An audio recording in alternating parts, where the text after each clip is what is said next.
हम चल रहे हैं पैनल डिस्कशन की ओर। मैं आग्रह करना चाहूँगी हमारे सभी मंचासीन अतिथियों से कि कृपया अपना स्थान ग्रहण करें। The panelist Ankur Bansal ji, please तालियां बजती रहनी चाहिए। Mister Ankit Gandhi, founder and CEO Ankit Texo innovations private limited, कृपया मंच पर आइए। मैं आमंत्रित करना चाहूँगी पूजा शर्मा जी को, जो कि senior media person and famous TV celebrity, founder and CMD PMC group. These are our panelists for the panel discussion on the topic Reboot India. जी, आप सभी का एक बार फिर से स्वागत करती हूँ मैं पैनल डिस्कशन में। और हमारे साथ जुड़ चुके हैं Nighat Abbas, lawyer and spokesperson BJP, mister Ankur Bansal, founder and MD PMC group, mister Ankit Gandhi, founder and CEO Ankit Texo innovations private limited, miss Pooja Sharma, senior media person and famous TV celebrity, founder and CMD PMC group. और इसी के साथ ही इनके जो ताज है उसमें एक और पंख जुड़ चुका है, जो है chairman of social justice and women empowerment board, government of India. Huge round of applause please for women empowerment. Congratulations Pooja जी।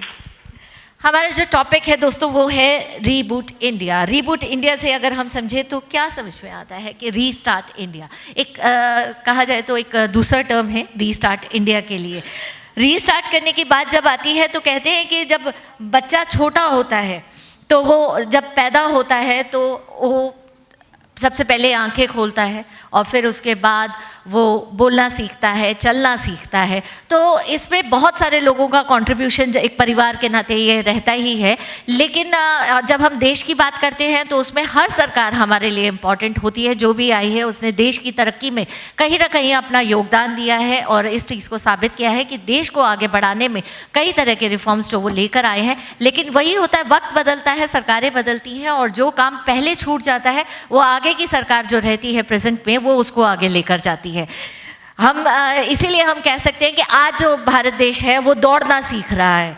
वो इतनी तेजी से दौड़ रहा है कि ग्लोबली वो जाना जा रहा है।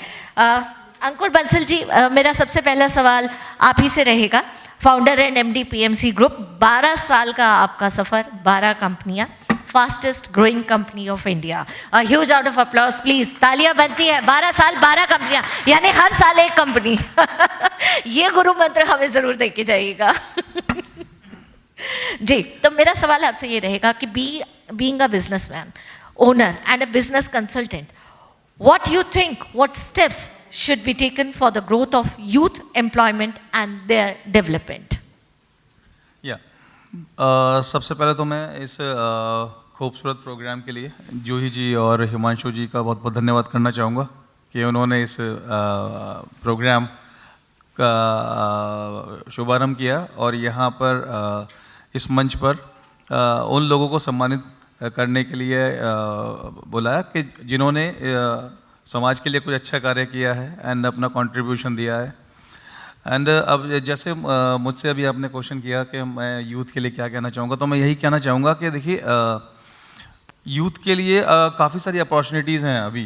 जैसे अगर मैं बात करूँ जो अभी गवर्नमेंट है हमारी, ठीक है, तो माननीय प्रधानमंत्री जी श्री मोदी जी ने जो काफ़ी सारी योजनाओं का शुभारंभ किया है, तो यूथ, जिसमें कि हमारे यूथ में 2 तरह की कैटेगरीज़ हैं। एक कैटेगरी वो हैं युवाओं की जो कि ज़्यादा एजुकेटेड नहीं हैं, जो कि एजुकेशन नहीं ले पाए ज़्यादा किसी न किसी वजह से, तो उसके लिए जो योजना निकाली गई है जिसमें एक है स्टार्टअप इंडिया और एक है स्किल इंडिया।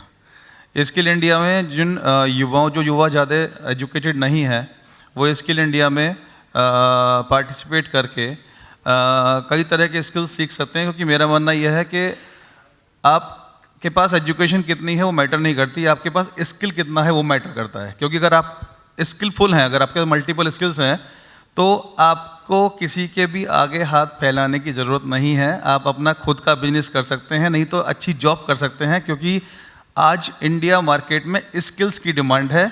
एजुकेशन से पहले पूछा जाता है कि आपको क्या करना आता है। तो मेरा मानना यह है कि जिसको मल्टीपल स्किल्स हैं, जिसको मल्टीपल तरह के वर्क करने आते हैं, वो जीवन में कभी भी असफल नहीं हो सकता है।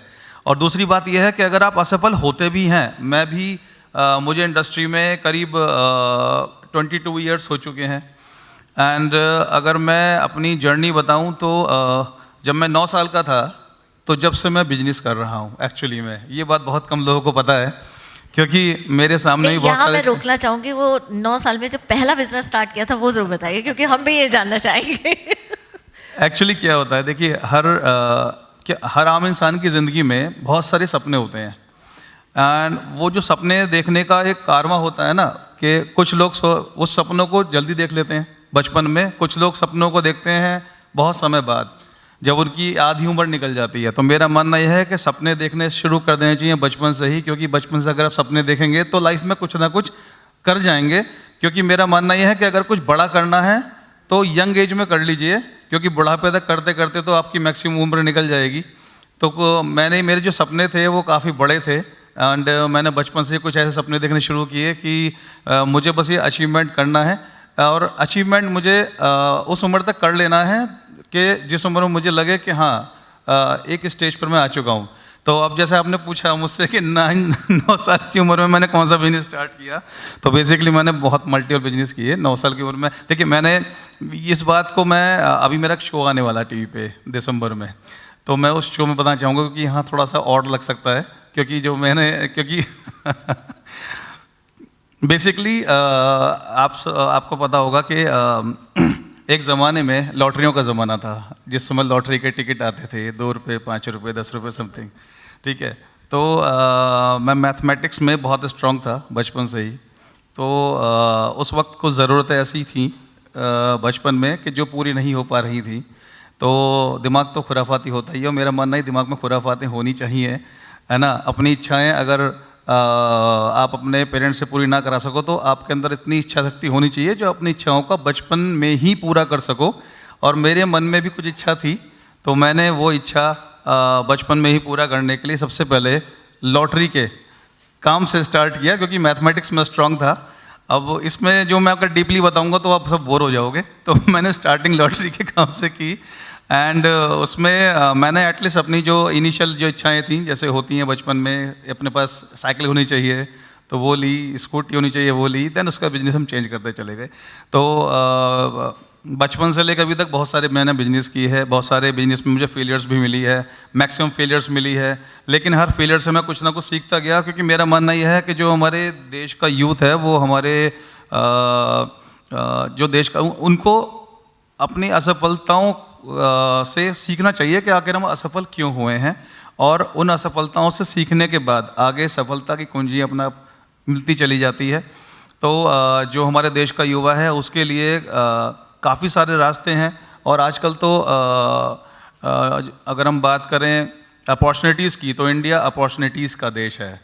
जब से हमारे देश में माननीय मोदी जी की सरकार आई है, जब से हमारे देश में अपॉर्चुनिटीज़ की भरमार हो गई है नौजवानों के लिए, तो मेरा मानना यह है कि अपॉर्चुनिटीज़ की कमी नहीं है। अगर आपके पास एजुकेशन है तो भी अपॉर्चुनिटीज़ हैं, एजुकेशन अगर आपके पास है लेकिन पैसे नहीं हैं तो भी अपॉर्चुनिटीज़ हैं। स्टार्टअप इंडिया में जाइए और अपना रजिस्ट्रेशन कीजिए, कंपनी बनाइए, और हमारे देश की गवर्नमेंट आपको लोन प्रोवाइड करा रही है, लोन लीजिए, काम कीजिए। बट मेरा मानना यह है कि अपने विज़न से मत भटकिए। पहले एक सोच ज़रूरी है कि आपको करना क्या है, आपको जॉब करनी है या बिजनेस करना है। अगर जॉब करनी है तो फिर जॉब में कुछ ऐसा कीजिए जो आप एक टॉप तक पहुंच जाएं, क्योंकि मेरा मानना यह है कि करो तो टॉप लेवल है करो, वरना मत करो। और बिजनेस करना है तो भी एक सोच ज़रूरी है, एक विज़न बहुत ज़रूरी है कि आपको करना क्या है, कौन सा बिजनेस करना है, उस बिजनेस की जानकारी आपके पास होनी चाहिए, ताकि आपका पैसा वेस्ट ना हो, आपके मनी और आपका टाइम वेस्ट ना हो। जानकारी नहीं होगी तो आप असफल हो जाएंगे। तो बेटर यह है कि नॉलेज गेन कीजिए, बिजनेस कीजिए, या जो भी करना है वो कीजिए, लेकिन बेटर कीजिए। सिर्फ सपने मत देखिए, उन्हें पूरा करने का जज्बा रखना बहुत ज़रूरी है।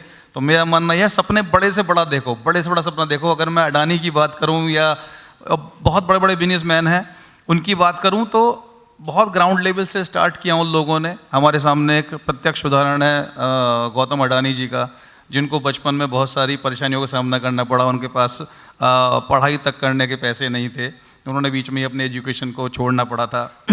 तो लेकिन वो आज देश के सबसे बड़े उद्योगपतियों में से एक हैं। तो मेरा मानना यह है कि कुछ बड़ा सोचो एंड बड़ा करो, क्योंकि लाइफ में करने के लिए बहुत कुछ है और देश को आगे बढ़ाइए। तो मेरा यही यूथ के लिए एक यही कहना है। और दूसरा यह है कि अगर हमने अभी कोविड के टाइम में काफ़ी कुछ ऐसे कार्य किए जिससे हमारे देश के युवाओं को काफ़ी बेनिफिट्स हुआ। हमने कोविड के समय पे ऑनलाइन जॉब्स की अपॉर्चुनिटीज़ निकाली अपनी कंपनी में एंड ऑनलाइन जॉब्स भी दी। एंड अगर किसी भी तरह की, मैं तो ये कहता हूँ कि अगर हम आपको जॉब्स चाहिए तो हमारे सीधा वेबसाइट पे जाइए poojamoviecreation.com, उस पर कस्टमर केयर नंबर है, कॉल कीजिए। अगर आपके अंदर स्किल हैं, अगर आप कुछ कर सकते हैं तो मैं गारंटी देता हूँ मैं जॉब दूंगा। क्योंकि मेरे पास अभी हमारी 12 कंपनी, उसके अलावा 4 कंपनी अभी पाइपलाइन में है। हम अगले 2 महीने में 4 कंपनी स्टार्ट और करने वाले हैं। तो हमें बहुत सारे टैलेंट्स की रिक्वायरमेंट है। तो मैं तो युवाओं को यही कहूँगा कि अगर आप जॉब करना चाहते हैं तो उसके लिए हम आपकी हेल्प करेंगे, और बिजनेस करना चाहते हैं तो भी हम आपकी हेल्प करेंगे, क्योंकि हम free of cost consultancy provide कराते हैं स्टार्टअप जो बिजनेस होते हैं। तो हमारी वेबसाइट पे जाइए, नंबर पे कॉल कीजिए, मेरे एक्सपर्ट्स आपको फ्री ऑफ कॉस्ट हर चीज़ की जानकारी देंगे एंड आप अपनी लाइफ को आगे बढ़ाइए, हम आपके साथ हैं। Thank you so much. This is really wonderful and for this I would like to thank Juhi Sabharwal and Himanshu Sabharwal कि उन्होंने ये प्लेटफॉर्म क्रिएट किया जहाँ से आपको डायरेक्टली जॉब के लिए ऑफर्स आ रहे हैं। तो प्लीज़ मैं आपसे रिक्वेस्ट करूँगी इस चीज़ को आगे बढ़ाएं, जिन लोगों को ज़रूरत है उन तक अंकुर बंसल जी की बात ज़रूर पहुँचाएं। Huge round of applause for integrated achievers and then Ankur Bansal ji. Thank you so much sir. Pooja Sharma ji, अब मैं आपसे मुखातिब होना चाहूँगी। आप Senior media person and TV celebrity, founder and CMD PMC Group. Being a young woman entrepreneur, we know your journey towards TV anchor to actress, and then today you are youngest entrepreneur, owns 12 companies at this age. 12 का कुछ आंकड़ा चल रहा है, हमें भी 12 पे focus करना चाहिए। So what transformation you think? Which sectors performing well and which sectors still required self-growth, awareness and improvement in policies? Thank you so much, first of all, for inviting me in this great program and with the minded people. And especially thanks to the organizer, and as I can see, the young lady, dynamic lady, the strong determination I can see in you, Juhi ji and Himanshu ji. So, इस तरह के जो programmes होते हैं उनको करना it's really task, और आप बहुत अच्छी तरह से बहुत ही खूबसूरती के साथ आप इस तरह के प्रोग्राम्स को सक्सेसफुली कर रहे हैं, तो ये बहुत बड़ी बात है। आप लोगों को बहुत बहुत शुभकामनाएं। Now coming to the answer of the question, yes, we have seen lot of transformation within few years, जिसमें सबसे बड़ा जो भारत के अंदर ट्रांसफॉर्मेशन देखने को मिला वो मिला digital India.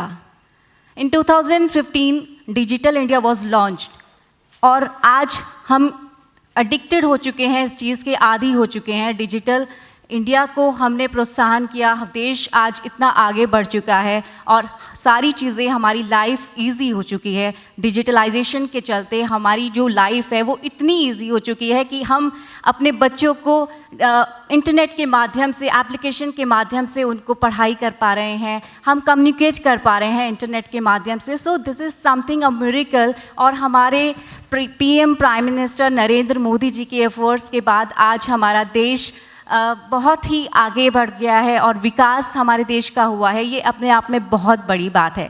Now coming to the question like कि क्या इसमें और बेहतर किया जा सकता है, कौन कौन से सेक्टर्स हैं। सभी सेक्टर्स इसका इस्तेमाल कर रहे हैं, और इसके साथ साथ चाहे हेल्थ हो, एजुकेशन हो, हॉस्पिटैलिटी हो, एयरलाइंस हो, बैंकिंग हो, सभी को इसकी ज़रूरत है। लेकिन इसके अंदर सबसे इम्पॉर्टेंट जो चीज़ है वो ये है कि अभी भी हमारे देश में सिर्फ अगर देखा जाए कुछ स्टडीज़ के तौर पर अगर देखा जाए तो 35 या 40% लोग ही ऐसे हैं जो इंटरनेट और वाईफाई के बारे में जानते हैं। डिजिटलाइजेशन जो भारत में हुआ है इसकी अभी भी लोगों में अवेयरनेस नहीं है, तो हमें लगता है कि अवेयरनेस बढ़नी चाहिए ताकि देश को इसको अच्छे से लोग देश को इस्तेमाल कर सकें, देश के लोग इसका, और देश का विकास हो सके। तो अवेयरनेस बहुत ज़रूरी है। महिलाओं के लिए सशक्तिकरण बहुत ज़रूरी है। आज भी हमारी महिलाएं राइट्स की बात करें तो लोगों को अपने राइट्स के बारे में भी नहीं पता, तो लोगों के बीच में बहुत सारी चीज़ों में अवेयरनेस ज़रूरी है।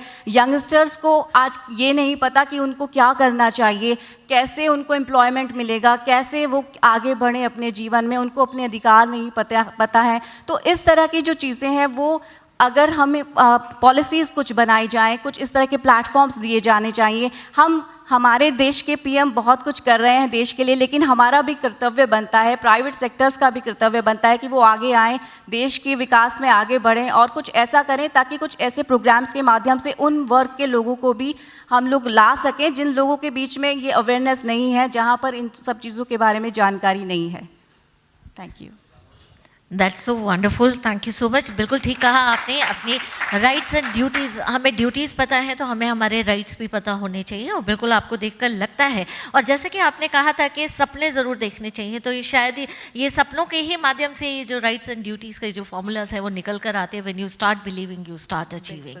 The golden rule of becoming successful is to follow your dreams with passion, start believing, start achieving. Ankit ji, अब आपके पास आते हुए मैं ये जानना चाहूँगी, founder and CEO Ankit Texo innovations private limited, since you have an experience of again 13 years, चलिए हम एक साल आगे बढ़ते हैं, into business of textile fabrics, ATIPL and garment, lost caves with you, whole pan India and internationally. Mr. Ankit, I would like to ask you, you please tell us about how can one create a brand? How can anyone can create a brand? What techniques to be used and what all factors to be taken care of, and what are your biggest challenges? We would like to know that. Yeah, thank you. First of all, was very good listening to all the dignitaries. Yeah, thank you, Jui, once again. So, if you talk about the brand, like, I can give a live example, just like Jui. I have seen her for last 4 years when she used to work for some other award company. So I have seen her growth. So you can see, like, now she has created a brand. So it's just like that. So it takes years, again, to build a brand. And branding starts at home. As we say, charity begins at home. So I also say branding begins at home. You know, what you wear, what you like to use, not in terms of money, but in terms of quality also. 200 रुपए की चीज़ भी अच्छी हो सकती है और 2000 की चीज़ भी अच्छी हो सकती है. So the quality, you have to, trust yourself on the quality part. Okay, this is the right product. I'm going to invest in the right product, the right time. And as all of sitting over here said, was just that, believe in your own product. Believe like nobody else can, आके बोल जाएगा कि आपका product अच्छा नहीं है. It takes huge time, huge investment, and huge respect from others. You demand respect for your product. So धीरे धीरे आता है. Like, if you ask me, in 2017 we launched our brand Lost Caves, and the next year, the very next year, we got established in Europe. The same year we got UAE, and the other year we got Australia. So वो शायद luck था, but हमारा quality भी अच्छा था, because it takes years to get out of India also sometimes. और एक India का, we are one of the brands जो अपने लेबल से वहाँ माल बेचते थे. हम किसी लेबल के लिए नहीं बनाते थे. So Lost Caves was one of the brand which went there. And again, branding is ऐसी चीज़ है जो आपको दिन रात घर, सब छोड़ना पड़ता है. We used to work for 24 hours. मैंने कई बार 32 घंटे भी दिए consecutive. So there are a lot of struggles, but yes, your team, the core team should be very strong, very strong. And sir ने जैसे बताया कि education ज़्यादा scale important है, so I 200% agree, because I'm a 10th fail guy, right? So I started my career at the age of 15. I failed, I totally done 12 businesses, उसमें 12 से 12 में मैं fail हुआ.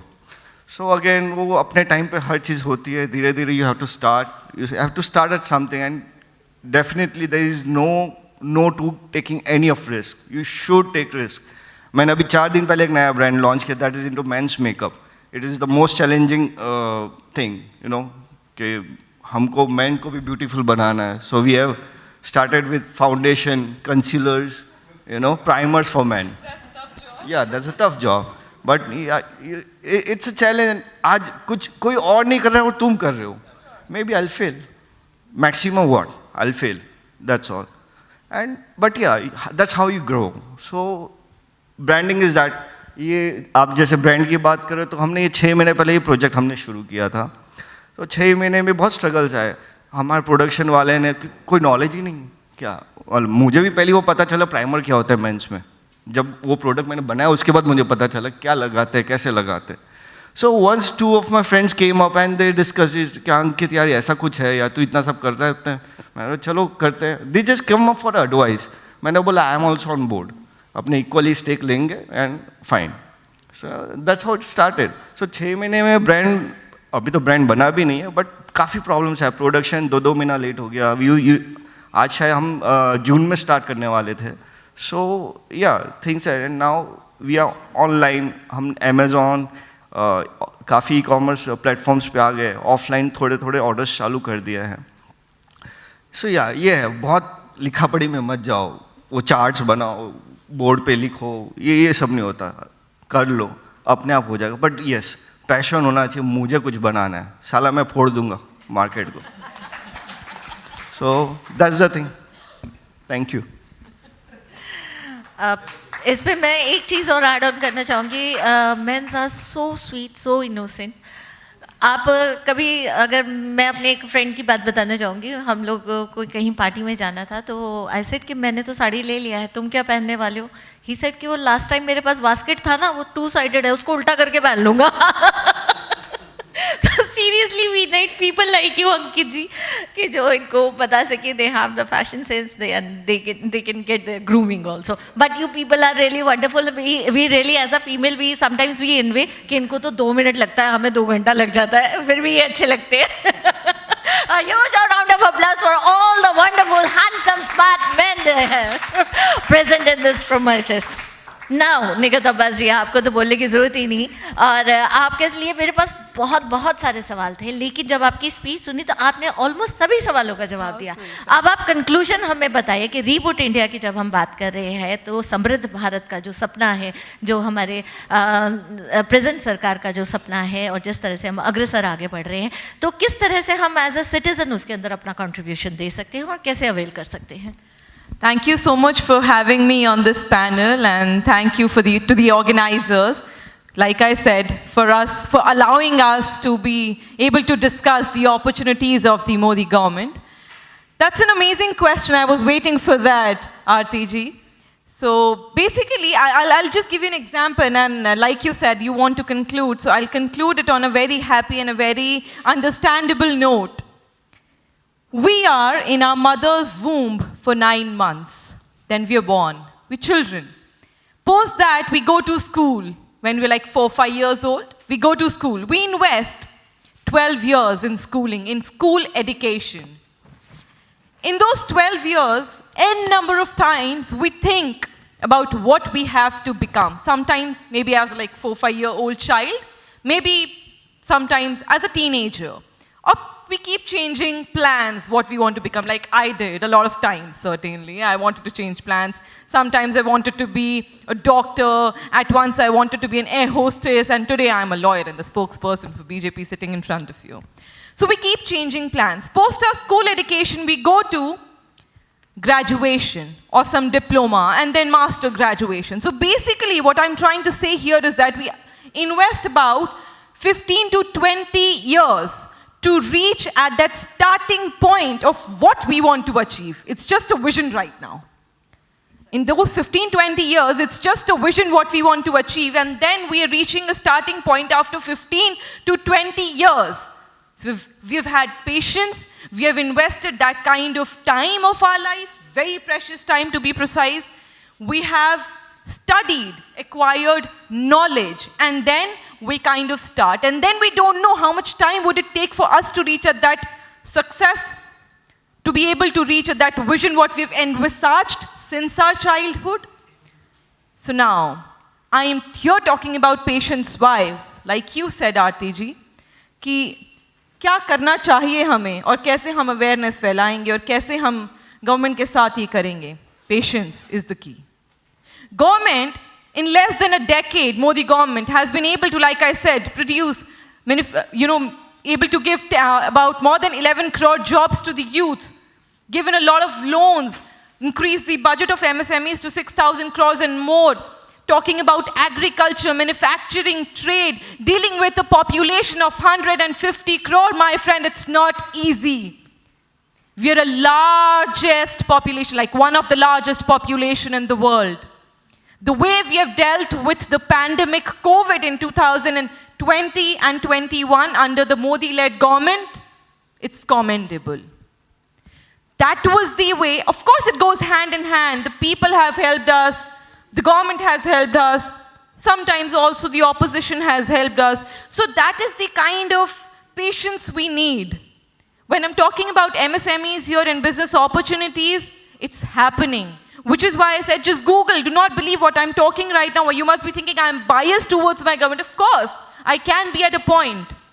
But when I tell you to go back home and read about MSMEs, my friend, you would understand that the patience you had all this while, the weight you already had, the time you invested to be able to get onto that vision, it's already waiting for you with wide hands apart. Please come, see the website, think about it, get into it, and get the help. I am nobody to help. MSME is helping you. Bharatiya Janata Party, Modi ji is helping you already. You just need to go and see that help. Which is why I said, forget about WhatsApp universities, what the others are feeding you, feed yourself. Be knowledgeable. Gain that knowledge. Do your fact checking. Forget the fact checking websites. You can do your fact check. Do that. If the Modi-led government is offering you that help, RTG, I'm telling you, all of us, any of us, I do not have a business acumen, but I'm sure that if I would want to do something like, sir, here, Mr. Ankit ji has done, you have done, ma'am has done, a lot of you has done, I will be also able to do that because I am getting that kind of guidance and support for which I would be obliged. My government is helping me, my government is guiding me day to day. It's just that I need to open that book and read. वही करा है ना बचपन में exam होते थे 10वीं और 12वीं के when we used to give CBSE board examinations, we used to study. थोड़ा बहुत पढ़ लीजिए, नैया पार लग जानी है. That's all I can say. Thank you so much, all of you. Thank you for having us here. Thank you so much, all of you. Indian diaspora is spreading widely. We are now acknowledged globally. When India grows, the world grows. When India reforms, the world transforms. A huge round of applause for all the panelists. आप सभी के लिए एक शेर जो मैं बोलना चाहूँगी और जो मुझे लग रहा है कि यहाँ पर बड़ा ही सूटेबल है, वो ज़रूर मैं कहना चाहूँगी कि अपने हौसले का हुनर दिखाएंगे तुम्हें, अपने हौसले का हुनर दिखाएंगे तुम्हें, कभी मिलना राज बताएंगे तुम्हें.